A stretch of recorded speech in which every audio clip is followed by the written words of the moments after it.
episode of Gov Tech Today. I'm Russell Lowery. And I'm Jen Saha. And together we try and bridge the gap between .com and .gov. Today we're going to talk on a subject that we've talked about a couple times already, but AI. Advances are happening in the technology space, but today we're going to focus on some of the legislation and regulatory attempt. And it sort of seems like things are moving so fast.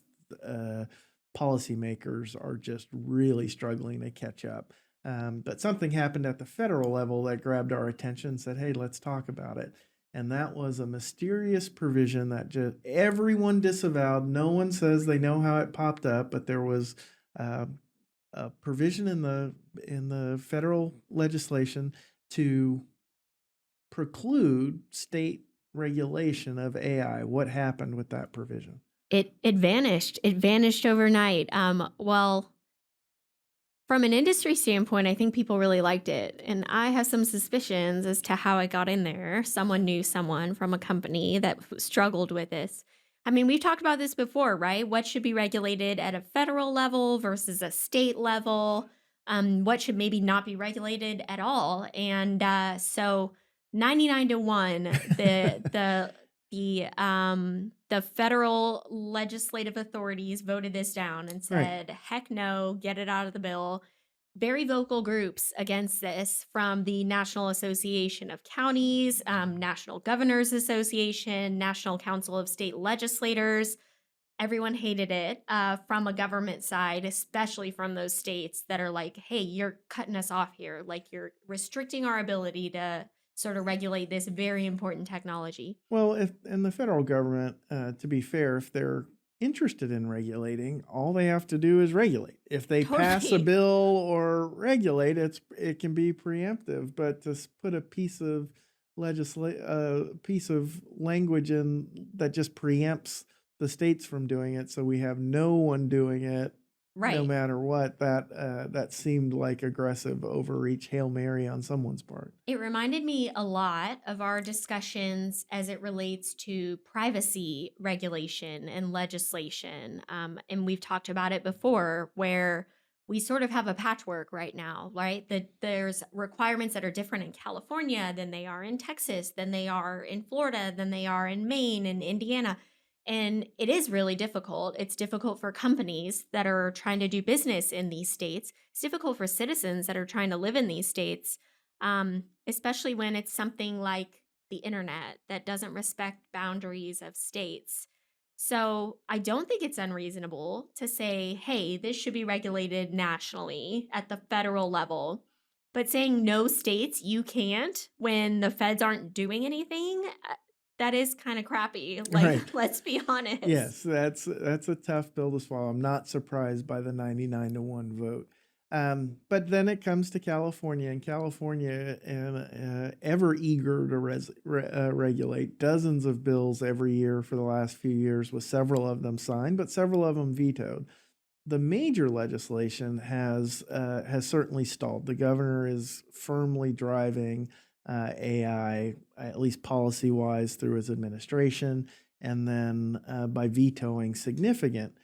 He signed a lot, and we're not necessarily going into the details of that. But the big, major foundational model legislation stuff, he's not been hopeful on regulating that.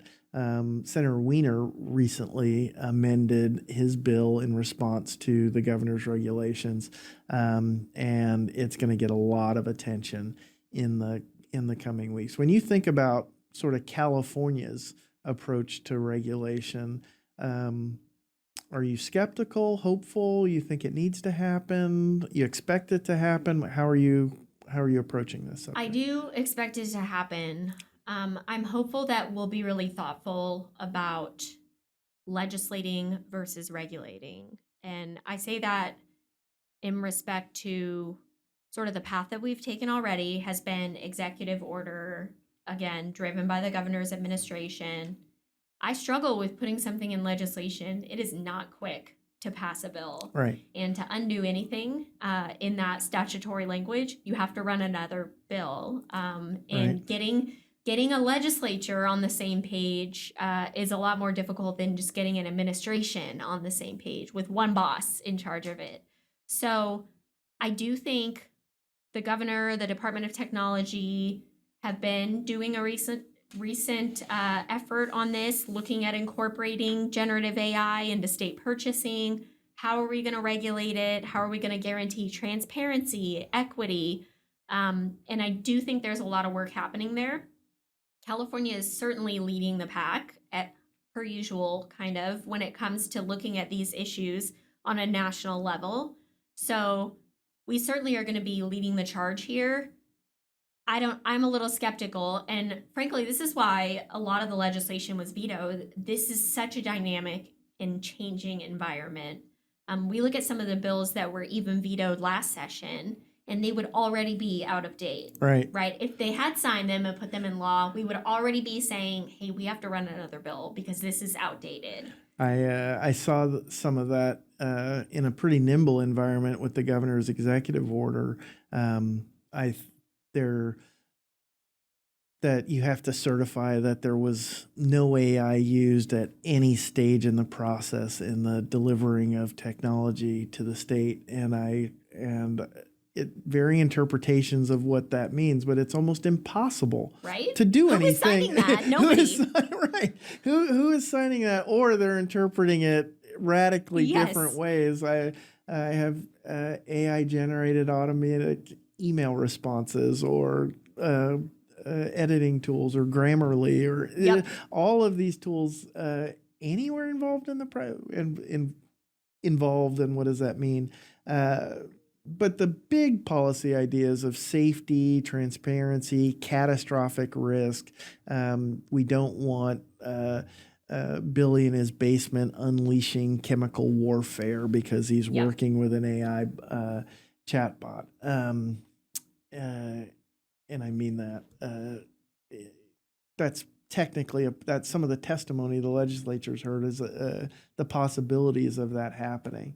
That's in the big regulatory space that the legislature's looking, the 30,000 foot level.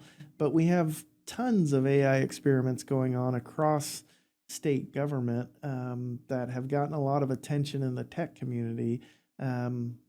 What do you see happening in that space? Are we shutting that down? Are we pushing pause on that? Or do you feel like that stuff is moving forward and accelerating? So the key word that you said that I will double click on is risk, right? We want to use it, but we want to make sure we're doing it in a very conservative and risk averse way. So goes government, right? Right. So everyone using AI, and you're right, no one is checking no on that. Right. You shouldn't be. If you are, you're lying. Right. But what is the risk of using this generative AI? And that's really the model that our state is implementing, is like, do a risk assessment. Tell me, is this low risk generative AI? Is it just automating an email response? Or is this high risk where we have sensitive information or we could have an impact to a human? So every procurement in government right now, whether it's for a roll of toilet paper or a benefits delivery system, has to assess that risk of using AI in that system. If it is deemed high risk, it goes through a review process and discussions at the Department of Technology with your vendor, your departments, and your oversight entities in the state. We do have these proof of concepts that are ongoing. A couple of those have been awarded and are in use right now. I think there's definitely an interest in sort of expanding the use of those by other departments that might have similar problems that these proof of concepts. It's things like, facilities inspections and call center use cases where your call center workers are now using AI to come up with answers and to screen different issues. So it definitely is being used. We've also at the state sort of implemented AI at the sort of individual level. So the state entered into an agreement with Microsoft to use Microsoft Copilot. We're a Microsoft state, so everyone uses the Microsoft Office suite of products. And so Copilot can be really helpful when it comes to that. I mean, I use it on my email all the time, like summarize every communication I've had with this person. So we're getting to the point now, and it was the case where, restricted access, you can't go to ChatGPT on your work device. Now we have some use of these sort of LLMs and these tools to help the individual state worker working on something. And so I want to talk a little bit about the sandbox projects that are going on and how they're going to be advanced and rolled out. Um, there's if a cursory look at the budget, you I didn't see a lot of specific money for the expansion of the projects that were rolled out. So if I had a Gen AI experiment, maybe I had a company, some of those companies were doing a lot of work for a $1 proof of concept. And then when I look in the budget and I don't see an explicit call out for additional dollars to expand that, um, how how does that work? What happens to that work that happened in the sandbox? I think part of the assumption for all of these and the administration's interest is that these projects be cost neutral or even cost saving in the long run, right? If I'm not spending money and time digging into something. And that is hard to reflect in a budget, right? You don't have like a budget line item for cool AI tool Right. listed out there. But I do think that departments are looking to procure these items, and it's just going to fall somewhere within that massive budget that they already have. Existing resources Maybe it's in redeployed. like a modernization project, and you bundle in that cool inspection tool. Got it. So I think we are going to see these tools being bought. I think we are going to see this adoption. It's just going to be, it's not going to be called out as generative AI because generative AI is going to be everything moving Right. forward. So if there was uh, if if there was a really cool project, it worked, it was a success in one department. What's the process of another department learning about that, saying, "Hey, I've got a similar problem. I'd like to adopt that technology," or go through that process? Can they reach into another department sandbox, or and say, "Hey, this solution worked over here. I'd like to try it over here," or is it going to have to go through some separate approval process and completely new or starting from scratch? So I think the real leg up that these proof of concept technologies have is that they have been blessed by the state, right? Right. Like if it's good enough for this department, it should be good enough for any department.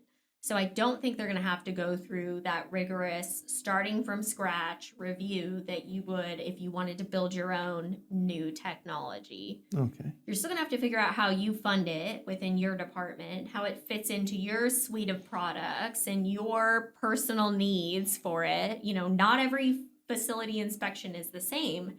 And so I do think there's gonna be degrees of, all right, starting from a baseline product and we have to do some customizations, and what does that cost? And how do we do that? Do we go through the whole PDL process again, or can we just like cut and paste from what was over there? I think sort of to be determined. The benefit of being in one of these proof of concepts is that there is visibility, right? Like we watch it all the time. What's going on with the proof of concepts? Right.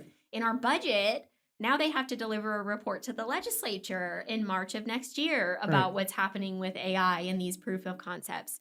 So there is a lot more visibility into them. And good for them. I mean, they did a ton of work for $1. So have at it. Like, I really hope you can sell the heck out of it.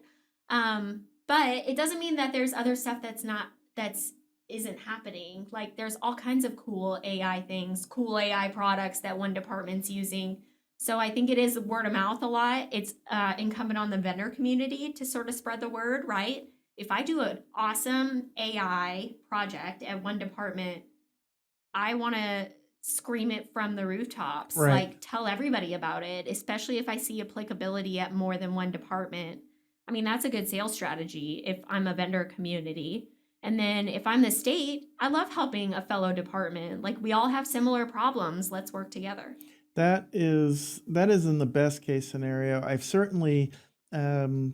met with departments, and you're talking to the chief technology officer, the security officer, maybe the people who are doing the app development, and and I wouldn't say I wouldn't say everyone is is skeptical of AI. Some people are just when you use the term risk averse, and so they're not eager to adopt AI for AI's sake to say they did it. Is the AI doing something that I couldn't do any other way? Have you developed the AI use case to give me something I didn't have before, or is it just a buzzword approach attached to something that I'm already accomplishing or can accomplish in some other way, and now I'm introducing risk? Those are just some of the conversations that I've had that I've said I'd be careful with leading AI with AI if that's not what they're looking for. Right. Like we've often talked on the show, it's listening to what their actual problem is, Totally. and avoiding just the buzzword of the day. Right. I'm very cautionary in this area with my clients. It's like, don't lead with AI. Lead with, we're going to help you solve your business problem. Oh, and there's AI in it. Like, we're going to need to check that yes box, because a year from now, 2 years from now, 5 years from now, everyone's going to realize AI is just a technology in the process, right? Like, AI is going to be in every type of technology. So the convergence of it in sort of everything we buy is something that I do think people are going to have to get used to, and over time it's going to become less scary, I guess. And that seems like a great place to end. Less scary, I guess. And I I I guess. think I'm mostly there.